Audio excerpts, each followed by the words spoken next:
wabarakatuh. Selamat pagi menjelang siang. Bagaimana kabar kalian? Sehat ya? Alhamdulillah. Oke. Silakan untuk yang berikutnya adalah ketua kelas. Mana ketua kelasnya? Silakan berdoa dulu. Dipimpin oleh ketua kelas. Silakan pimpin doa dulu sebelum kegiatan belajar mengajar hari ini kita mulai.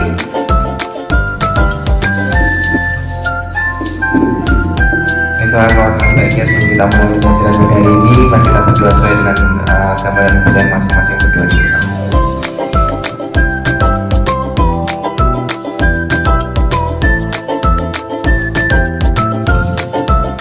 Terima kasih. Dengan berdoa, semoga hari ini kegiatan belajar mengajar dapat berjalan dengan lancar dan ilmu yang kalian dapatkan bisa bermanfaat ya. Amin. Oke.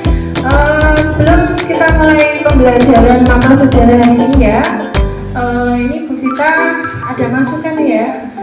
Dibiasakan masuk kelas itu sepatu dilepas di rak ya, terus kemudian sampah-sampah yang piket dari yang ada di lokasi ini dibiasakan sebelum KPM, tidak hanya mapel sejarah saja, dirapikan dulu ya.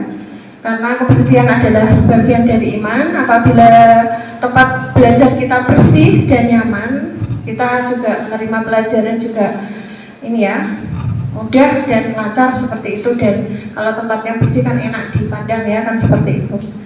Oke, Bu Vita absen dulu ya. Oke, absen dulu. Mbak Aisyah, ada ya. Kemudian Aisyah tadi kenapa tadi? Dispen karena ada kegiatan sekolah ya. Kemudian Alvino, mana Alvino? Ya, Dia, ya, Arga, ya, Afif, ya, Budi Bayuni, Dogi Sioso, sakit ya. Kita doakan ya teman kita ya yang sakit bisa sembuh ya. Muhammad Yasri Al-Ghazali sakit, Muhammad Aksana Bilha sakit, Deva Haidar Iqbal Nabi Mata Angin Nabila Mamara Archipon. Sebelum pembelajaran kita mulai ya, silakan hari ini bisa menyanyikan lagu kebangsaan biar kegiatan belajar mengajar hari ini tambah bersemangat seperti itu ya, tambah memotivasi meningkatkan belajar kita hari ini. Silakan semuanya berdiri dan Mbak Hana bisa untuk dirijen ya. Silakan menyanyikan lagu hari ini.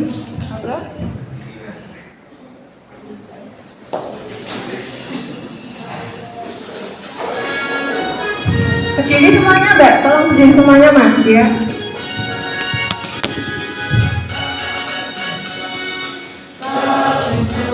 Ayo, sudah sarapan toh hari ini toh, semuanya toh, sehat toh, silakan ya.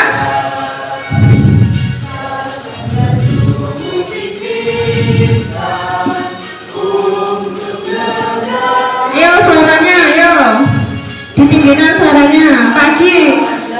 Pagi semangat ya, dengan menyanyikan lagu kebangsaan kita semangat.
Ya, terima kasih, bisa duduk kembali. Tepuk tangan.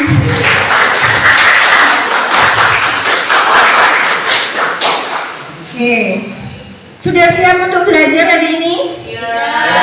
Siap? Nggak ngantuk ya? Ngantuk nggak? Ada yang ngantuk nggak? Angkat tangan mana? Angkat tangan. Ngantuk nggak? Sudah sarapan? Ya, kita yel-yel dulu ya. Kalau bilang SMK bisa. SMK hebat. SMK Raden Umar Said luar biasa. Yo, SMK bisa.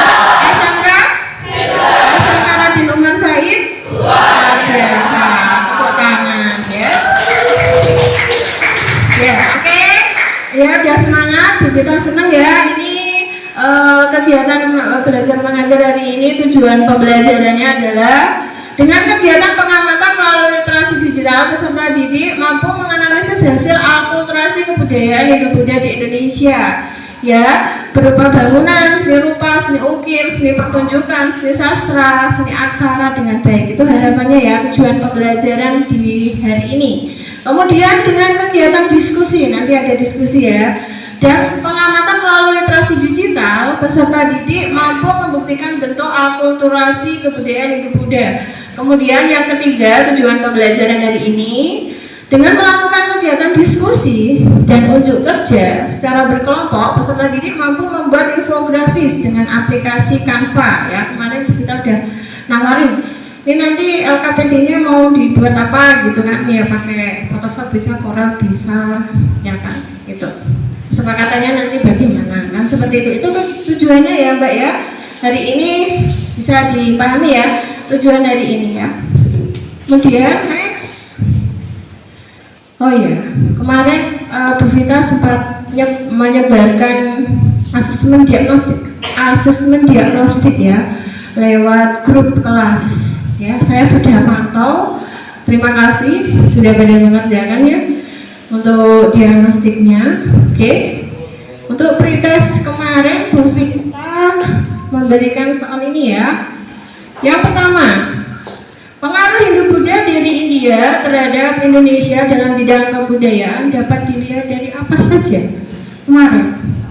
Siapa yang bisa jawab? Siap, kita evaluasi untuk kemarin.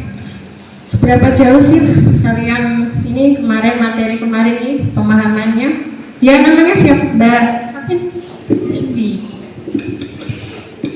Pengaruhnya yaitu dibangunnya candi-candi bercorak Hindu Buddha, penggunaan kalender saka, banyak seni patung sebagai perwujudan penghormatan kepada dewa, dan penggunaan bahasa Sanskerta dan huruf Pallawa. Terima kasih. Tepuk tangan buat teman kalian yang hari ini menjawab. Achieve dulu dan achieve dulu apa kemarin? Masih ingat? Halo? Gunakan smartphone ya anak ya untuk mencari jawaban dari pertanyaan guru, ya kan? Seperti itu. Ya, achieve dulu itu teknik pembuatan logam dengan teknik tuang ya. Itu dituangkan pada apa? Cetakan ya. Yang terbuat dari batu yang dibuat sangkuk yang terbuat dari batu. Jadi ada cetakan yang dari batu itu, kemudian cetakan logam dimasukkan, kemudian didinginkan. Itu namanya keju. Kemudian divalve, masih ingat divalve apa? Di Valvo itu ya kan ini pembuatan alat logam dengan teknik tuang, tapi cetakannya menggunakan bahan dari lilin atau lapisan lilin. Oke, itu kita mengingatkan kembali pelajaran kemarin. Tepuk tangan semangatnya mana? Ayo. Ini ya, kita ada sebuah pertanyaan pemanik ya. Karena ini apa yang disebut dengan akulturasi? Berikan contoh akulturasi budaya di Indonesia. Ya silakan. Ya. Masuk sini nggak? Masih. Akulturasi itu apa? Kemudian apa? Contoh akulturasi budaya di Indonesia itu bagaimana? Contohnya apa? Kalau kalian akulturasi budaya adalah berbarennya dua kebudayaan yang menyatu tanpa menghilangkan ciri khas kebudayaan itu sendiri. Contoh akulturasi budaya yaitu menara kudus yang merupakan hasil akulturasi antara Islam dan Hindu. Kaligrafi hasil akulturasi budaya perpaduan antara tulisan Arab dengan kebudayaan Indonesia. Kemudian Candi Borobudur yang merupakan hasil akulturasi budaya antara Hindu Buddha dengan kebudayaan Indonesia. Yang terakhir Gagang Kromong. Kesenian ini merupakan contoh akulturasi budaya Indonesia dengan Tiongkok. Teman saya ada adalah tadi akulturasi antara dua budaya yang berbeda, mengambil budaya negara lain yang untuk memajukan budaya bangsa tanpa meninggalkan budaya asli. Contohnya apa? Menara ya, menara kudus mana ya? Menara kudus itu wisata edukasi yang tidak pernah sepi dari pengunjung. Kalau kalian ke sana ya, bangunan menaranya kan adanya berapa ya? Itu keunikan dari menara. Kalau menara itu ya perpaduan antara budaya mana itu? Budaya dan Islam. Kemudian kaligrafi itu juga hasil kebudayaan perpaduan antara akulturasi dari Arab dan budaya Indonesia. Kemudian Candi Borobudur ini adalah perpaduan akulturasi dari budaya Hindu dengan budaya Indonesia. Bukan yang tadi tadi apa? Gagang Kromong tadi ya. Apa mbak yang tadi? Gagang Kromong ini adalah perpaduan akulturasi dari Tionghoa dengan kebudayaan Indonesia. Tepuk tangan.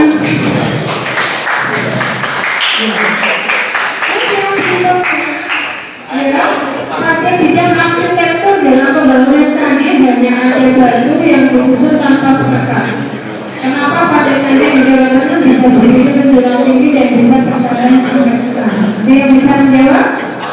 Ya, silakan mbak.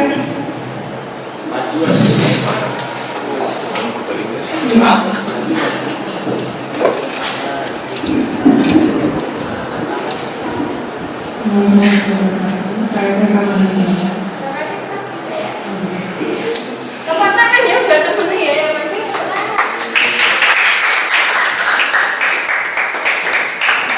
Pertama, karena ada sistem kain yang baru untuk gaya vertikal dan horizontal. Yang kedua, bentuk bangunan yang makin vertikal.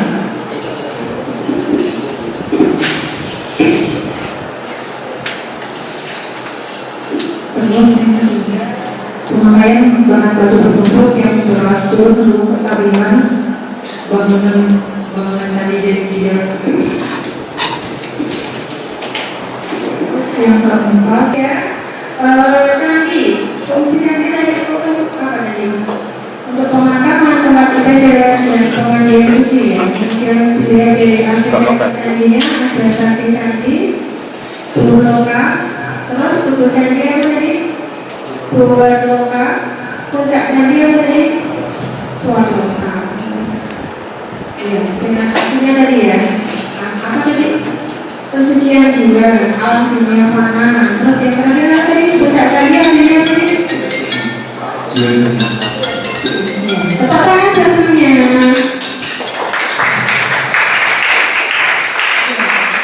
Perpaduan antara dua budaya mengganti total budaya yang asli dengan budaya dari daerah lain yang meninggalkan budaya asli, mengganti total dengan kebudayaan baru, gitu ya. Tepuk tangan buat Mbak Bening ya.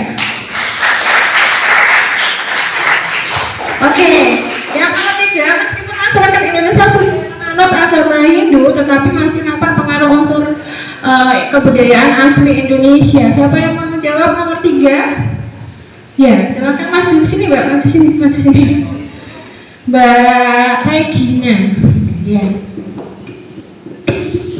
Meskipun masyarakat Indonesia sudah menganut agama Hindu, tetapi masih nampak pengaruh unsur kebudayaan asli Indonesia lainnya yaitu berupa yupa yang menyerupai pendirian, yaitu menhir. Apa itu menhir? Kamu nyebut menhir harus tahu. Menhir itu apa ya? Tidak tahu. Menhir itu apa tuh?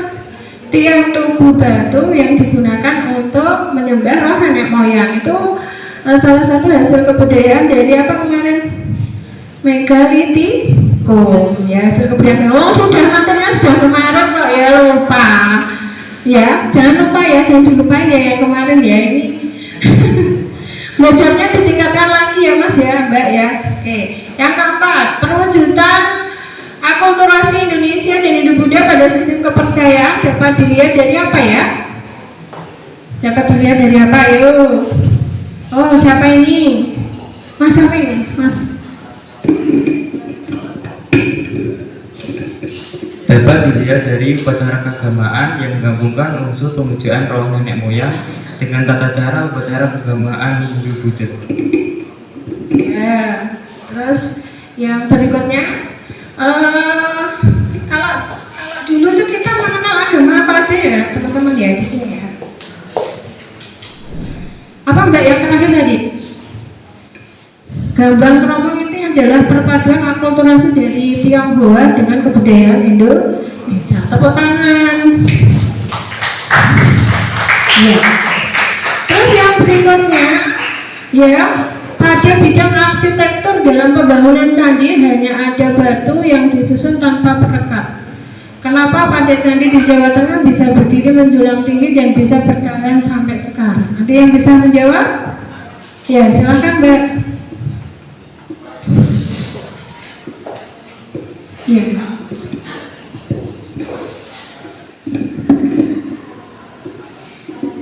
Assalamualaikum warahmatullahi wabarakatuh. Saya Queen Ramani Wijaya. Oh bisa.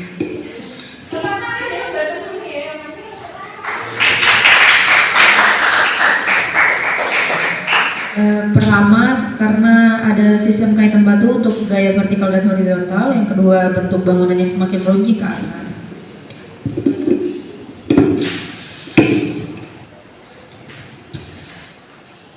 Terus yang ketiga, pemakaian bahan batu bertumpuk yang berat turut mendukung kestabilan bangunan candi di Jawa Tengah. Terus yang keempat, catatan sejarah mengatakan bahwa di Indonesia banyak kerajaan zaman dulu yang berlatar belakang Hindu-Buddha. Oke, terima kasih. Pada dasarnya candi terbagi menjadi beberapa bagian, yaitu ada kaki candi, tubuh candi, dan puncak candi. Kaki candi disebut dengan burloka yang berarti alam dunia fana. Tubuh candi disebut dengan burwaloka dengan arti alam pembersih jiwa. Dan puncak candinya disebut dengan sarwaloka yang berarti alam jiwa suci. Ya, candi. Fungsi candi tadi untuk apa tadi? Untuk pemakaman, tempat ibadah, dan pemandian suci ya. Kemudian dilihat dari arsitektur candinya, ada kaki candi, burloka, terus tubuh candi apa tadi? Burloka, puncak candi apa tadi? Yang megah, patung-patung perwujudan dewa atau Buddha, bagian-bagian candi dan stupa merupakan unsur-unsur dari India. Dan bentuk-bentuk candi di Indonesia pada hakikatnya adalah punden berundak yang merupakan unsur budaya Indonesia asli.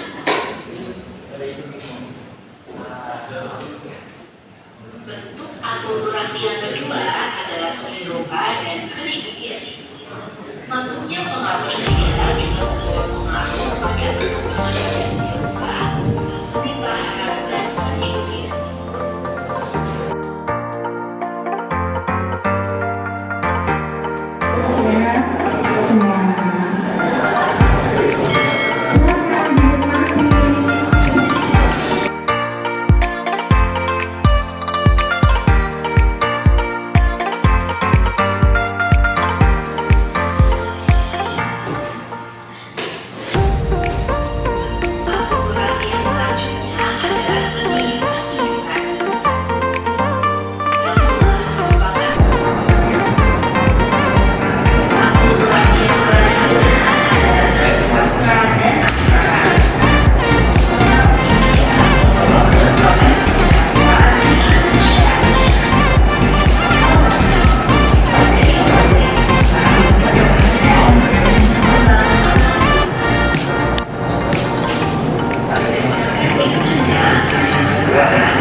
Assalamualaikum warahmatullahi wabarakatuh.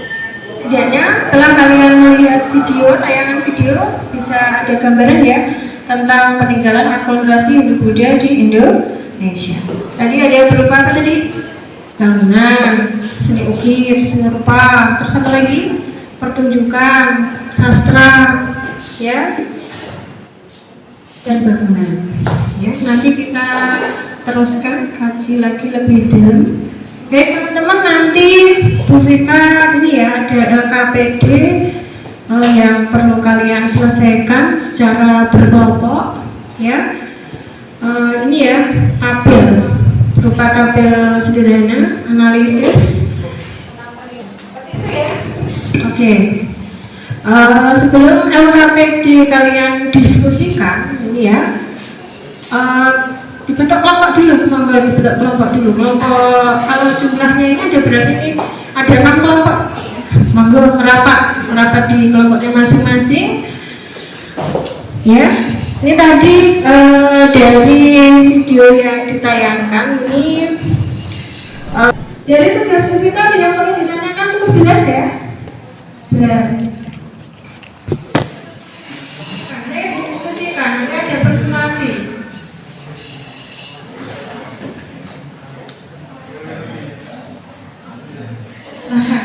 Ada yang mau ditanyakan? Lengkap saja ya ini ya. Kelompok berapa ini?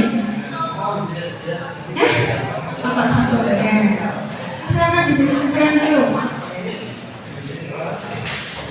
Gunakan laptop atau smartphone untuk ini ya. Cari.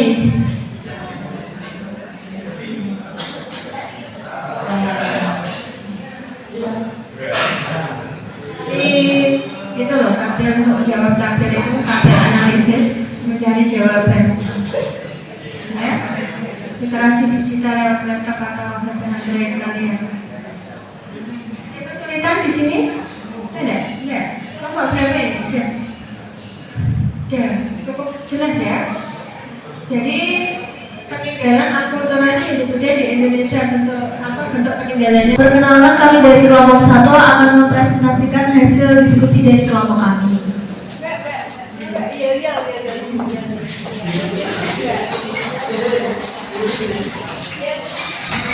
Ya, tambah semangat ice breaking dulu ya.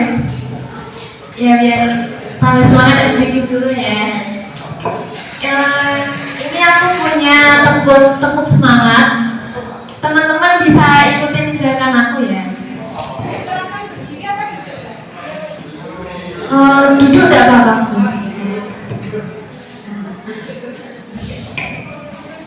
Kalau aku bilang semangat 1, gini. Semangat 2, semangat 3, habis itu aku bilang semangat 1, 2, 3, jawabnya gini.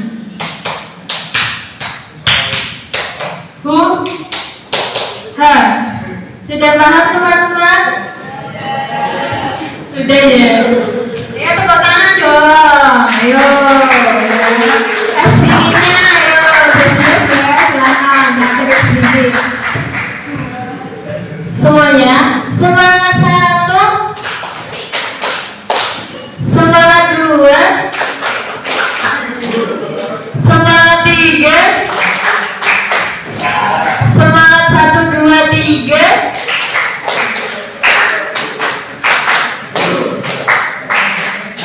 Oke, terima kasih.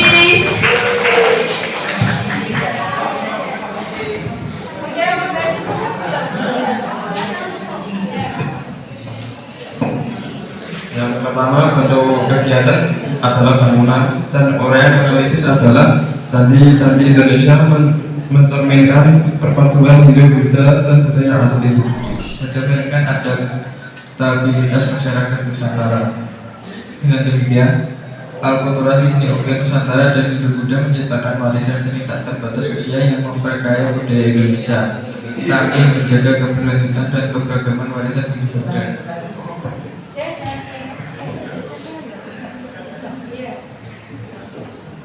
Yang terakhir adalah seni pertunjukan. Pengaruh Hindu-Buddha di Indonesia tidak hanya terlihat dari bentuk bangunan, tapi juga dari perkembangan seni pertunjukan seperti wayang, tari, dan musik. Zaman Hindu-Buddha membawa kemajuan dalam seni pertunjukan. Oke, itu presentasi dari kelompok 1. Ada yang mau nanggepin? Halo, silakan. Dari presentasi kelompok 1, silakan. Bagaimana jalur masuk Hindu-Buddha ke Indonesia? Bagaimana jalur masuk Hindu-Buddha ke Indonesia? Bagaimana jalur masuk Hindu-Buddha ke Indonesia? Bisa saling membantu ya untuk jawab jawaban temannya ya.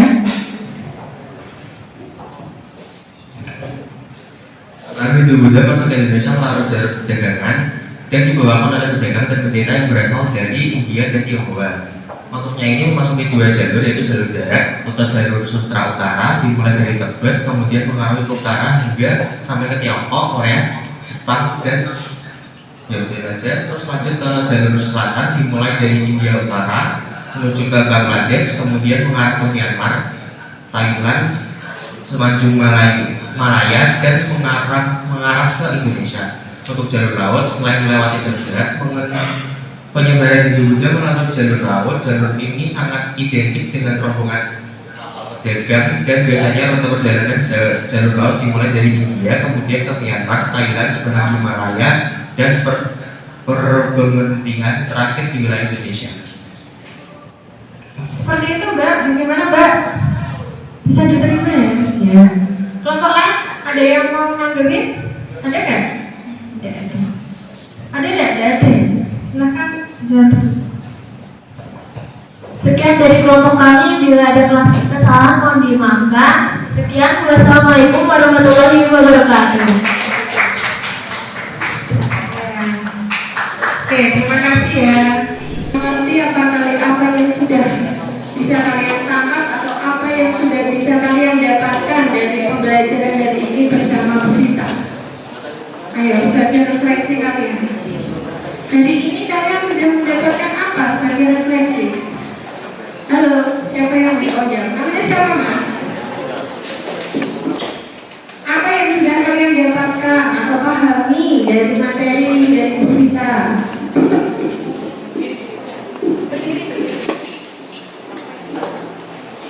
Yang kita bagi dari materi akulturasi budaya Hindu-Buddha yaitu pengaruh Hindu-Buddha di Indonesia. Pertama, banyak kerajaan yang berlatar belakang Hindu dan Buddha. Bangunan yang dibangun kerajaan Hindu-Buddha biasanya berupa candi. Candi berfungsi sebagai tempat ibadah, pemakaman, sebagai tempat pemandian suci. Bagian-bagian candi yaitu kaki candi atau berloka berarti alam dunia panah. Tubuh candi atau luar loka alam pembersih jiwa.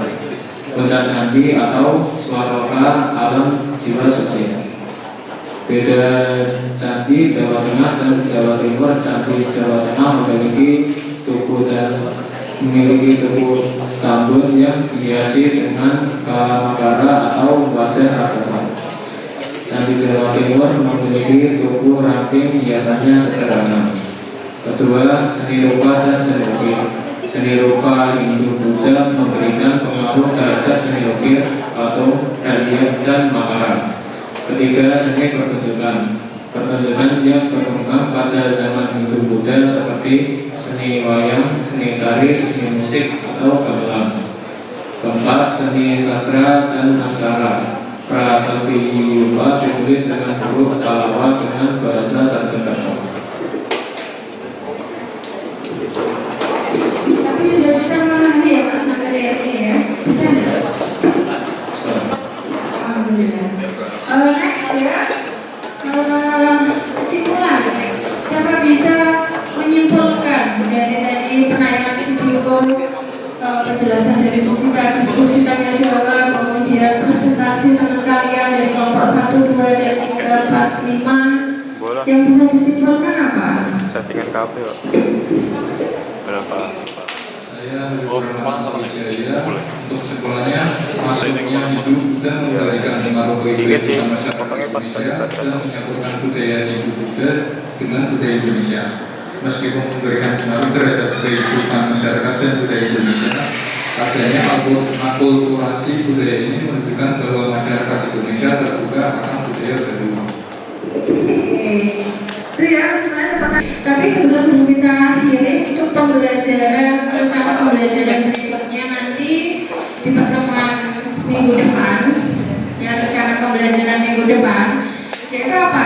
Dengan laporan analisis yang sederhana tadi berupa tabel analisis, ada juga tabel tadi ya, peninggalan akulturasi Hindu itu apa aja, analisisnya apa, kemudian bentuknya apa, nanti dituangkan dalam apa? Pembuatan infografis dengan aplikasi Canva. Di minggu depan kita akan memberikan tutorial tata cara atau penayangan video atau dari penjelasan dari kita tentang tutorial tata cara pembuatan infografis dengan menggunakan aplikasi Canva. Untuk hari ini ya teman-teman ya, ini harapan kita ya ketika kalian misalnya ya ini kita ada pembelajaran, ada sejarah hari ini ya, malunya harus belajar dulu ya, menjawab pertanyaan kita, ada yang terdiam ya. Jadi untuk lebih antusiasnya lagi nanti ketika ada pembelajaran sejarah, malunya dipelajari. Jadi apa-apa yang sudah dipelajari kemarin malamnya dipelajari kembali. Bersedia ya teman-teman ya? Bersedia ya? Ya. Demikian pembelajaran Bu Rita pada siang hari ini. Apabila Bu Rita ada tutur kata atau dalam penyampaian materi salah sengaja atau tidak sengaja ya, ini ya ada kekhilafan, kita mohon maaf yang sebesar-besarnya. Sampai ketemu minggu depan, kita tambah semangat dulu ya untuk yel-yelnya ya. Yuk, SMK? Iya. SMK? Iya. SMK ada rumah saya? Semuanya.